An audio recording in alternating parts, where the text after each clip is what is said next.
Turning Point South East, or TIPSE, is the consortium of organisations and individuals in South East England which is developing and implementing Arts Council England's regional plan for the visual arts. On the 18th of May, TIPSE brought together 20 directors, artists, organisers and producers from arts organisations throughout the South East of England to start a wide-ranging discussion about priorities and opportunities for creating an online network to support visual arts in the region. This series of short videos each focuses on a different issue that came up in debate and summarises what was said to enable people who weren't there to continue the conversation online. You can find out more and get involved by visiting www.tpse.org. Yeah, actually, a diary or a calendar would be a big step forward at the moment because there's a disparate amount of information out there. People don't know where to find it. A place where all the information about what's happening in this region can actually be centrally accessible. All organisations have their own websites, so I think we have to be really careful about duplicating and plonking something on top of things that might already exist or other people that we can collaborate with. You know, calendars have their uses, and I think that's a good starting point.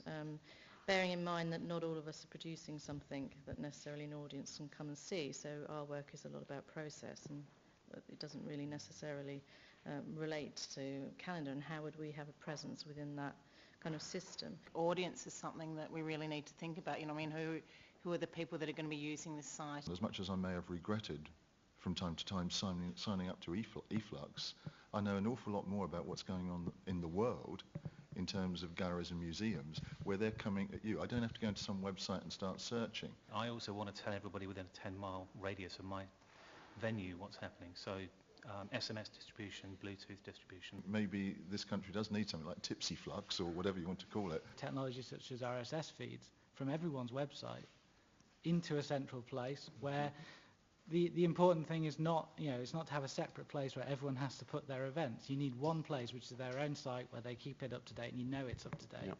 And you can pull that information into one place. Someone could have, you know, a regional calendar, say, I'm in Oxford, I want to know what's happening in the 20-mile radius, and that will all be done automatically. Perhaps we could start with something really simple and then enable it to evolve. The most pressing need expressed was for a shared PR and marketing resource to get more people into visual arts across the region, bringing together existing initiatives and sources of information and disseminating them over multiple channels using both new and established communications technologies. But many questions remained. For example, who are TIPSE's various audiences and which group is the top priority? How can TIPSE share that kind of market research and audience data? What information is already available and who's collecting it? And PR and marketing is expensive. How can TIPSE support this activity in the long term? If you have some answers, please get involved in the ongoing discussion at www.tpse.org.